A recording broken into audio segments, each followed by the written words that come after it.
한번 따라 하실까요? 나병 환자에게서 배우는 감사. 나병 환자에게서 배우는 감사. 지난주에는 똑같은 본문 말씀을 가지고 17절에 나오는 10사람을 다 깨끗함을 받았는데 9은 어디 갔느냐, 그 9명의 초점을 맞추어서 왜 그 9명은 감사하지 못한 사람이 되었는가 살펴보았습니다. 첫 번째로는 자신들이 나음을 입은 것을 우연으로 여겼다. 두 번째로는 나중에 감사하겠다. 세 번째로는 마음으로는 뭐 했다고요? 감사했다. 세 번째, 그리고 네 번째로는 다수가 다 제사장에게로, 그 다음에 자기 집으로 돌아가니 어쩔 수 없이 다수를 따라서 그들도 그 길을 갔을 가능성이 있다. 오늘을 살아가는 우리도 어떤 일에 대하여 하나님의 은혜라고 여기지 못하고 우연으로 여길 뿐만 아니라 나중에 하지 그럴 수도 있고요, 또 마음으로 감사하면 되지 그러고 말 수도 있고요, 다른 사람들이 어디로 가는지를 보고 감사의 길을 가는 것이 아니라 다른 사람들이 가는 길을 따라가다 보면 우리는 감사를 놓쳐버린 사람이 될 수도 있습니다. 감사를 놓치는 것은 단순히 감사를 놓치는 것이 아니라 엄청나게 많은 것을 포기합니다. 오늘 본문 마지막에서 다시 한 번 더 강조하겠지만 감사는 믿음이요, 감사는 구원의 핵심입니다. 우리가 구원받으면 구원받은 자에게는 반드시 뭐가 있느냐 하면 감사, 감격이 있어야 됩니다. 내 안에 감사가 사라졌다? 여러분, 구원의 은혜가 사라졌다라고 봐야 합니다. 또 다르게 얘기하면 내 믿음이 희미해졌다, 그런 말입니다. 오늘 본문 말씀을 통하여 돌아온 또 다른 사마리아인 나병 환자뿐만 아니라 이 이야기 전체가 우리에게 주는 감사에 대한 교훈은 무엇일까요? 첫 번째입니다. 따라 하시겠습니다. 기도와 순종이 감사의 문을 엽니다. 기도와 순종이 감사의 문을 엽니다. 우리에게 감사해야 할 일이 생기는 것은 첫째로는 우리와 상관없이 오직 하나님의 은혜입니다. 내가 아무 일도 안 해도, 내가 심지어 허랑방탕하게 살아도 하나님이 은혜를 주시면 나는 감사할 수 있습니다. 두 번째로는 감사하니까 하나님이 나한테 또 다른 감사를 주시는 겁니다. 세 번째가 우리가 감사에 걸맞는 행동을 하게 되면 감사가 옵니다. 제가 지금 여러분에게 꼭 이것만은 아니지만 대체로 감사가 오는 통로를 여러분에게 말씀드렸습니다. 하나는 하나님께로부터 옵니다. 하나님의 주권입니다. 또 다른 하나는 여러분, 감사하면 뭐가 올 수 있다고요? 감사가 올 수도 있습니다. 또 다른 하나는 감사를 한 게 아니고 어떤 행동을 했는데 그 행동이 감사할 일에 뭘 열 수도 있느냐 하면 문을 열 수도 있습니다. 오늘 본문에서 내 나병 환자 10명이 우리에게 보여주는 감사할 거리가 찾아오는 시작은 기도하는 일이었습니다. 더 나아가서 기도했는데 이해되지 않는 명령을 받았음에도 불구하고 순종하고 나니까 감사할 기적이 그들에게 왔습니다. 그러므로 감사의 문을 여는 것은 기도와 순종입니다. 11절과 12절 말씀 같이 읽어볼까요? 시작. 예수께서 예루살렘으로 가실 때 사마리아와 갈릴리 사이로 지나가시다가 한 마을에 들어가시니 나병 환자 10명이 예수를 만나 멀리 서서, 지난주에도 말씀드렸습니다. 예수님이 의도적으로 사마리아와 갈릴리 사이, 우리로 치면 비무장 중립지대를 갑니다. 여기에는 사마리아에서도 나온 문둥병자, 유대 땅에서도 나온 문둥병자가 일종의 여러분 놀라운 벽을 허물고 한 공동체로 살고 있습니다. 신기합니다. 나병이 걸렸는데 연합합니다. 나병이 안 걸리면 연합 안 하고요, 지들끼리 삽니다. 이쪽에서도 쫓겨난 사람, 이쪽에서도 쫓겨난 사람들이 연합해서 살고 있는 동네가 사마리아와 갈릴리 사이입니다.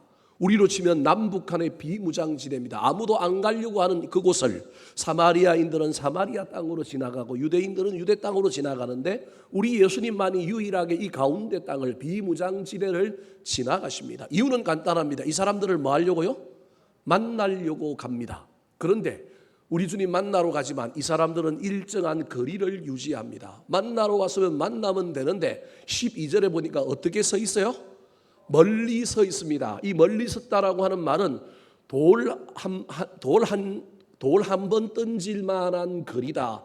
예수님께서 겟세마네 동산에서 기도하실 때 제자들을 데리고 올라가서 베드로와 야고보와 요한을 돌 던질 만한 위치 정도에 두고 더 깊은 곳으로 들어갔다. 제가 그렇게 설명했습니다. 그래서 이스라엘에 가면 실제로 그게 있습니다. 돌 하나 던질 만한, 저 시온산에서 감람산에서 내려오다 보면 교회가 하나 있는데 그 교회 길에 예수님이 돌 던질 만한 곳, 여기 머물러라 한 곳에 비석이 하나 있는데 그 비석에서 조금만 더 가면 교회가 하나 있고, 예수님이 겟세마네 동산에서 기도했던 그 교회와 벽화가 있는 곳이 있습니다. 거리가 얼마냐 하면 딱 50m입니다. 그래서 돌 한 번 던질 만한 거리는 일종의 유대인들로 이야기하면 50m 정도 되는 거리. 즉 이 안으로 들어오면 뭘 던진다고요?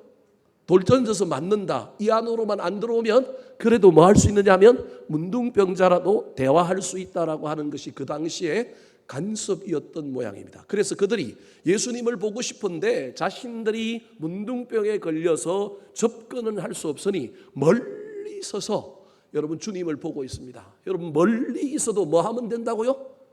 기도하면 됩니다. 멀리 있어도 기도하면 됩니다. 오늘 여기에 와서 기도하는 것이 훨씬 더 유익하지만 여러분 의도적으로 여기 오지 않고 난 딴 데서 기도한다, 새벽에나 집에서 기도합니다, 뭐 틀린 건 아니지만 여러분 할 수만 있다면 힘을 좀 더 보태갖고 집에서 하지 말고 어디서 하면 좋겠다고요? 교회에서 하면 좋겠어요. 난 집에서 금요일날 기도합니다. 좋습니다. 그래도 할 수만 있다면 힘을 조금 더 보태갖고 어디 와서 하자고요? 교회 와서 하시면 좋을 것 같아요. 이게 진리다, 이게 정답이다, 이거 안 하면 죽어. 제가 그 얘기하는 건 아니지만 여러분 우리 인간이 가지고 있는 편리성과 우리 인간이 가지고 있는 재성은요 절대 그것을 온전히 지키지 못하게 만들기 때문에 그렇습니다. 오늘도 이곳에 오지 못하고 멀리 있는 사람이 있습니다. 그래도 멀리서라도 일 때문에, 사고 때문에, 어려움 때문에 마음은 꿀떡 가서 여기 오고 싶은데 올 수 없는 사람들, 마음도 없는데 거기 있는 사람이 아니고요, 마음은 여기 있는데 상황 때문에 못 오는 사람이 멀리 서서 기도하면 누가 들으신다? 하나님이 들으신다. 13절 14절 말씀 같이 읽어볼까요? 시작. 소리를 높여 이르되 예수 선생님이여 우리를 불쌍히 여기소서 하거늘 보시고 이르시되 가서 제사장들에게 너의 몸을 보이라 하셨더니 그들이 가다가 깨끗함을 받은지라. 얼마나 간절했던지. 50m라고 하는 거리가 있으니까 어떻게 기도를 해요? 소리 높여 기도하잖아요. 소리 높여. 묵상 기도도 좋은 기도고 여러분 부르짖는 기도도 좋은 기도입니다. 어느 기도가 옳다 말할 수 없지만 어떤 때는 어떻게 기도해야 된다고요? 소리 높여 기도해야 됩니다. 거리가 있으니까 안 들릴까 봐 간절함을 담아서 기도합니다. 어떤 사람은 묵상 기도가 더 간절한 사람이 있는가 하면 묵상 기도하다 보면 누구 기도가 들려요? 남의 기도가 들려갖고 저게 기도를 저렇게 하네, 어떻게 저렇게 하냐 그러면서 내가 기도를 해야 안 해요? 안 하고 남 기도 듣다가 가는 경우들이 허다합니다. 또 어떤 사람은 남이 크게 기도하니까 내 기도가 어떻게 된다고요? 방해가 된다. 사람마다 다 달라서 맞출 수는 없습니다. 모든 사람들에게 최적화된 기도를 여러분에게 교회가 제공할 수 있다면 얼마나 좋겠습니까? 근데 저는 어찌되었든 그래도 다수에게 각각의 개인에게 맞춤으로 해줄 수 있다면 좋겠지만 그래도 우리 교회의 정서와 수준 속에 또 목회의 방향 속에 저는 개인적으로 묵상 기도보다는 부르짖는 기도 했으면 좋겠다. 그래서 혹시 부르짖는 기도 때문에 방해받는 사람들 잘 이해하시고 여러분이 생존할 수 있는 길을 찾았으면 좋겠습니다. 그렇다고 교회 오니까 부르짖어서 기도해서 난 안 올란다 그러지 마시고 할 수만 있다면 어떻게 하시든지 여러분들이 방법을 찾으셔서 그 기도의 조화를 잘 이루었으면 좋겠습니다. 제가 하는 방법은 남이 부르짖을 때는 내가 내 스타일이 아니지만 나도 어떻게 기도하고 부르짖어 기도하고 나 혼자 있을 때는 내가 좋아하는 방식으로 뭐하고 기도하고 여러분 이게 훨씬 더 유익한 것 같습니다. 어찌되었든지 이 문둥병자들이 50m라고 하는 먼 거리 때문에 간절한 마음을 가지고 소리를 높여 예수 선생님이여 우리를 어떻게 여기소서? 불쌍히 여기소서. 여러분 이 기도가 이들에게 낳는 기적의 놀라운 문을 열고 감사거리가 찾아오게 된 겁니다. 기도가 문을 열었다 할지라도 감사가 온전히 기도의 문을 통하여 우리에게는 오지 않습니다. 여러분 바로 단계를 넘어서서 올 때도 있지만 때로는 하나님께서 중간에 여러 단계를 만들기도 합니다. 그 대표적인 단계가 기도한 사람에게 뭘 요구하시느냐 하면 순종을 요구하십니다. 14절에 우리 예수님이 보시고, 우리 예수님은 길게 말하시는 분이 아닙니다. 뭐 설명을 자세히 해주지도 않습니다. 가서 제사장들에게 너희 몸을 말하고요. 아니 제사장들에게 몸 보이면 태자를 맞을 텐데 너시 나를 부정하게 만들려고 왜 왔냐고 제사장이 돌을 던질 수도 있는데 가서 몸을 말하고요. 보이라는 거 이게 도대체 무슨 말이냐. 머리가 똑똑한 사람 또는 뭐 조금 이해도가 있는 사람은 몸이 나은 모양이다. 보이라고 하는 거 보니까. 그래서 주섬주섬 몸을 봤는데 나았어요 안 나았어요? 안 나왔어요. 도대체 이게 무슨 말이냐. 가야 돼 말아야 돼. 얼마나 많은 혼란과 회의가 그들 마음속에 있겠습니까? 순종은요 쉬운 것을 하는 게 순종 아닙니다. 할 만한 걸 하는 게 순종 아닙니다. 순종은요 이를 악물고 해야 하는 겁니다. 나를 내려놓고 하는 게 순종이지, 여러분 마음 편하게 그냥 할 만한 것 해놓고 순종했다라고 얘기하는 건 조금 문제가 있습니다. 그것도 순종이긴 하지만 진짜 순종은요 의지적으로 이를 악물고 나를 이겨가면서 나를 내려놓아가면서 하는 겁니다. 근데 이 10명이요 이 말에 토단 사람도 있고 웅성거리는 사람도 있을지 모르겠지만 이게 군중심리에 휩싸였던지 알 수는 없지만 10명이 오늘 14절에 보니까 그들이 뭐 하다가 가다가, 저 가다가를 다르게 바꾸면 그들이 순종함으로 깨끗함을 뭐한지라 받은지라. 사랑하는 성도 여러분, 여러분의 인생에 어떤 문제가 있습니까? 감사가 찾아오게 만들려면 기도하시기 바랍니다. 때로는 기도만 해도 감사가 찾아오기도 하지만 여러 단계를 우리 하나님이 만드실 수도 있습니다. 그 단계 앞에 할 수만 있다면 순종함으로 감사의 문을 여는 저와 여러분이 되기를 예수님의 이름으로 축원합니다. 두 번째, 오늘 본문의 이야기, 나병 환자의 이야기가 우리에게 주는 감사의 교훈은 무엇일까요? 따라 하시겠습니다. 감사는 때를 놓치지 말아야 합니다. 감사는 때를 놓치지 말아야 합니다. 이미 지난주에 말씀드렸습니다. 9명이 감사하지 못한 이유 언제 하자고요? 나중에 하자라고 하고 놓쳐버렸습니다. 나중에 하자 그러면 안 할 가능성이 훨씬 더 많습니다. 물론 10명 중에 1명은 나중에 하자 가다가 뭐 한 거예요? 돌아왔습니다. 얼마나 감사해요. 처음부터 돌아온 게 아니고 이 사람도 뭐 하다가? 가다가 나음을 입었는데 나음을 입은 걸 알고도 제사장에게 뭐 하다가? 가다가 나음 입는 즉시 돌아온 게 아니고 나음을 입고 하고 난 다음에 제사장에게 가다가 야 내가 제사장에 가서는 안 되겠다. 고쳐주신 분이 예수님이니 내 그분 찾아가서 그분한테 뭐부터 해야 되겠다? 감사부터 하고 나 제사장한테 가도 늦지 않다. 근데 다른 사람들은 제사장한테 먼저 가고 나중에 예수님 찾아가서 뭐 하겠다? 감사하겠다. 근데 예수님이 어디 있어요? 돌아다니는데. 만나기가 쉬워요? 어려워요? 어렵잖아요. 금방 가면 그분이 있던 근처에서 그분의 어떤 길을 걸어가는 동선 안에서 만날 수 있지 않겠습니까? 그래서 나중에 한다라는 건, 즉 때를 놓치는 감사는 못할 가능성이 많은 겁니다. 사람은 망각의 존재입니다. 시간이 지나면 희미해지고요. 잊어버리는 것이 우리 인간입니다. 재성이 있어서 그러기도 하지만 여러분 이건 필연적입니다. 공부한 거 다 기억납니까? 안 납니까? 안 납니다. 조금 지나면 다 사라지지 않습니까? 오늘도요. 부러지고 기도하고 나가면 오늘 설교 뭐 듣는지 기도 생각 안 나는 사람 많을걸요. 생각 안 나도 좋습니다. 안 나야 제가 또 할 수 있지 않겠습니까? 얼마나 감사한지 모르겠습니다. 생각 안 날 수도 있습니다. 그래도 여러분 감사만큼은 저와 여러분이 잊어버리지 말고 할 수 있었으면 좋겠습니다. 송강정철이라고 하는 이 조선시대에 여러분 그 유명한 문학가 시인이 뭐라고 얘기했습니까? 어버이 살아실 때 섬기기를 다하여라. 그 어버이 죽고 나면 고쳐 못할 일이 이뿐인가 하노라. 효도는 때를 놓치면 한다 못한다? 못한다. 여러분 어릴 때는 철이 없어서 못하고 조금 나이 들면 애들 키우느라고 못하고 정신이 좀 들어서 부모님께 효도하려고 보니까 막둥이 같은 저 같은 경우에는 있어요 없어요? 없어요. 뭐 제가 부모님 속 썩인 거 그렇게 많지는 않지만 그래도 또 지나 보니까 우리 부모님께 그렇게 잘한 것이 없는 거예요. 물질적으로 잘한 건 하나도 없고요. 제일 잘한 것 중에 하나는 그래도 나는 엄마 아버지 이야기 잘 들어준 거. 그거 하나는 자랑할 수 있겠더라고요. 방학 때도 대학교 다닐 때도 그렇고 고등학교 때도 저는 육지에 나가서 섬에 살다가 자취하고 하숙하다가 주말만 되면 고향에 내려갔는데 늘 하는 일이 엄마하고 앉아갖고 1시간 2시간 이야기하는 거. 훗날 우리 어머님이 저한테 우리 형하고 저를 또는 누나들한테 자랑하면서 쟤는 내 얘기를 어떻게 했다고요? 잘 들어줬다. 그리고 엄마랑 이야기하다가 그냥 서로를 엄마도 자고 누구도 자는 거예요?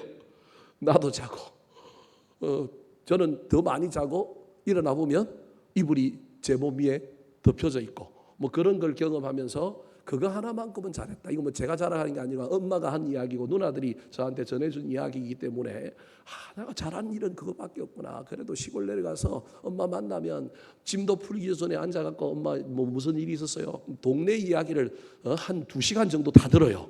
누구 집에 뭐가 어떻게 됐고 뭐 누구 아들은 어디 갔고 누구는 어떻게 했고 누구 어떤 할머니가 아팠고 동네 이야기 다 듣습니다. 다 듣고 나면 2시간 정도 걸립니다. 2시간 다 듣고 잘 때도 있지만 1시간 정도 듣다 보면 잠이 와요. 그러면 엄마 누워서 합시다 그래놓고 누워서 하다가 나는 뭐예요? 저는 잡니다. 우리 엄마는 자는 거 보고 잘 때도 있지만 때로는 또 일하러 나가시고 그거 외에는 잘해준 게 하나도 없는 것 같아요. 요즘은 안 하지만 제 아내 발도 마사지를 해주고 간혹 그랬는데 요즘은 안 합니다. 제가 이실직고 합니다. 한 몇 년 전부터 그거 안 했는데 막 또 오늘 이거 설교하고 나면 또 집에 가면 또 해달라 그럴 텐데 안 합니다. 안 했는데 아내한테는 해줬는데 내가 엄마 발 마사지를 한 번이라도 해준 적이 있는가?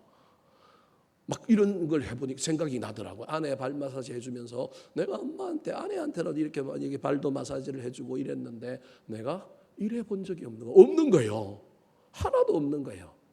근데 뒤늦게 정신 차리고 해보려고 하니 있어요, 없어요? 없는 겁니다. 사랑하는 성도 여러분, 감사할 때를 놓치면요, 감사만 못하는 것이 아니라 여러분 은혜를 잃어버리게 됩니다.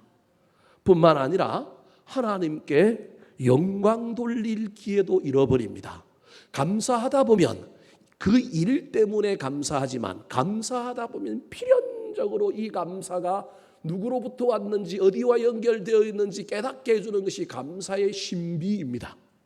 정말로 신앙이 있는 사람이라고 한다면 어떤 일 때문에 어떤 사람 때문에 감사를 했는데 감사하다 보면 눈이 더 깊어지고 눈이 더 열려서 그 뒤에 누가 계시더라? 하나님이 계시더라. 그래서 누구에게 영광을 돌리게 되느냐 하면 하나님께 영광을 돌리게 되는데 감사할 때를 놓쳐버리면 그 일이 안 되는 거예요. 오늘 본문 17절과 18절입니다. 같이 한번 읽어볼까요? 시작. 예수께서 대답하여 이르시되 10사람이 다 깨끗함을 받지 아니하였느냐? 그 9은 어디 있느냐? 이 이방인 외에는 하나님께 영광을 돌리러 돌아온 자가 없느냐 하시고 분명히 예수님께 감사하러 왔는데 당신이 고쳐주셨습니다라고 왔는데 예수님은 이 사람을 향하여 어떻게 평가하고 있느냐 하면 하나님께 영광을 돌리러 돌아온 자라고 얘기한다라는 거예요. 놀라운 표현입니다. 사실은 우리 주님이 학대해서 한 것이지 않느냐라고 해석할 수도 있지만 우리 주님은 그 사람의 마음을 꿰뚫어 보고 있는 거예요. 예수님에 대한 감사뿐만 아니라 누구에 대한 감사가 이 사람에게 있다?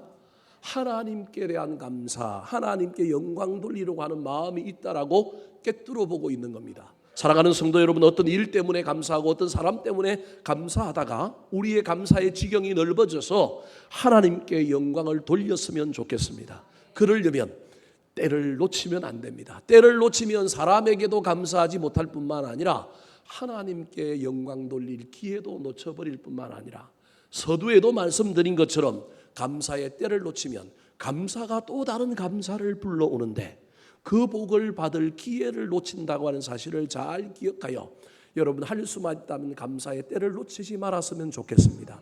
때를 놓쳤더라도 정신을 빨리 차리고 오늘 돌아온 이 사마리아인 나병 환자처럼 다시금 감사를 붙드는 늦었다고 생각할 때가 늦은 게 아니라고 하는 사실을 잘 기억하여 다시 감사의 기회를 붙드는 저와 여러분이 되기를 예수님의 이름으로 축원합니다.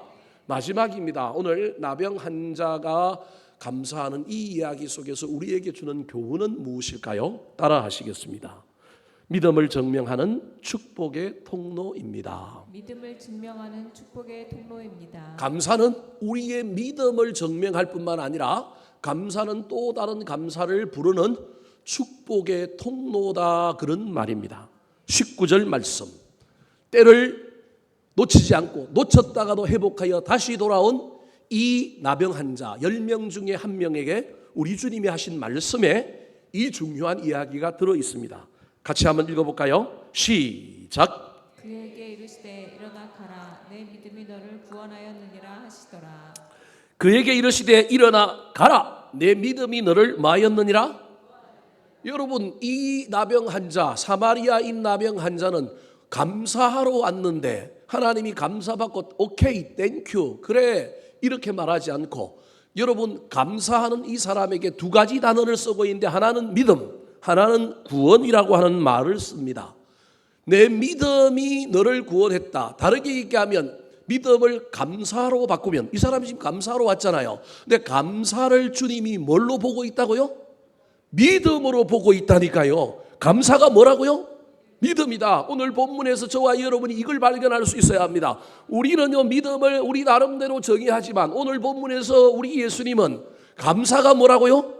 믿음이다. 내 믿음이 너를 구원했다. 감사가 너를 구원했다. 다르게 얘기하면 우리의 구원을 완성하는 통로는 감사다. 저와 여러분이 예수 믿고 구원받았지만 우리의 구원이 굳건한 구원이 되고 우리가 가지고 있는 믿음이 더 성장하고 더 아름다운 믿음이 되려고 한다면 우리 삶 속에 받은 은혜에 대한 뭐가 있어야 된다고요?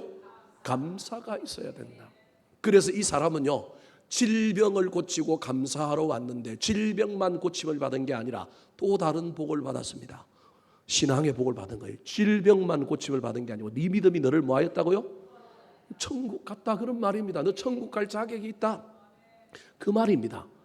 이 사람이 예수를 그전에 믿었는지 안 믿는지 알 수 없지만 여하튼 기도하고 순종함으로 말미암아 감사거리를 발견했는데 다른 사람 쭉 따라가다가 뒤돌아와 가지고 놓쳐버린 감사의 기회, 때를 놓치지 않으려고 다시 붙들고 예수님께 나와서 감사했더니 예수님이 그 행위를 보고, 야, 넌 지금 믿음이 있다?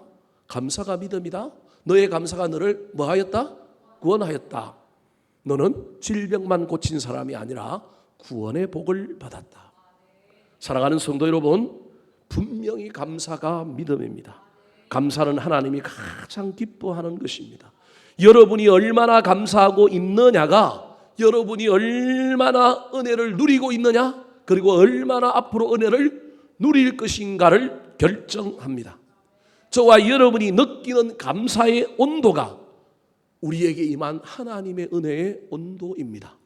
그래서 예수 믿고 구원받았는데 우리의 삶 속에 원망, 불평, 미움이 너무 넘치면 여러분 다시 한 번 더 감사거리를 찾는 의식의 전환, 시선의 전환을 해야 됩니다. 이 사람 보지 말고 저 사람 봐야 되고요. 이거 보지 말고 저거 보려고 애를 써야 됩니다. 그래서 저와 여러분이 있는 은혜가 너무 커서 나에게 힘들게 하는 사람 어떤 사건은요, 아무것도 아닌 것처럼 여겨지도록 저와 여러분이 하나님의 은혜로 풍성해져야 합니다. 쉬운 일은 아닙니다. 저도 목회하다 보면요, 18, 19 뚜껑이 열리고 뭐 얼마나 힘드는지 모릅니다. 그런데 어느 순간 하나님이 오셔서 샥 마음을 바꿔주시면요, 그렇게 밉던 그 인간도요 싹 또 마음이 바뀌어가지고 그래 또 기회를 한번 더 주자, 또 한번 지나가 보자, 그러면서 또 다른 시선과 시각을 가지게 되는 걸 느낄 때마다 야, 이거 신기하네. 그런데요, 제가 까칠하고 제가 힘들고 어려우면 저 인간하고 그냥 계급장 떼고 한판 붙고 싶고요. 막 화가 올라올 때가 얼마나 많은지 모릅니다. 그때마다 목사이기 때문에 또 그런 것도 있지만 할 수만 있다면 이 마음을 누르고 주님께 나아가, 주여, 내 마음이 지금 강팍합니다. 내가 지금 힘이 듭니다. 주여, 내 마음을 만져주셔서 은혜와 감사가 넘치게 해달라고 기도합니다. 여러분, 그래서 이 놀라운 감사와 은혜가 우리를 통치하고 우리를 지배할 수 있는 가장 중요한 것이 예배 속에서 은혜를 받는 겁니다. 찬양하다가 기도하다가 은혜를 받는 겁니다. 그래서 시편의 저자가 이렇게 얘기합니다. 시편 50편 23절 말씀 같이 읽어볼까요? 시작. 감사로 제사를 드리는 자가 나를 영화롭게 하나니 그의 행위를 옳게 하는 자에게 내가 하나님의 구원을 보이리라. 원망과 불평을 가지고 나왔다가 예배할 때 감사로 제사 드리는 사람, 처음부터 감사 갖고 나온 사람 아니에요. 그런데 예배하다가 감사 끓이를 깨닫고 감사로 제사 드리는 자가 하나님을 뭐하게 한다고요? 영화롭게 한다. 그 사람에게 내가 뭘 보여주겠다? 구원을 보여주겠다. 여러분, 이 약속의 말씀을 믿고 예배하다가 은혜 받으시기 바랍니다.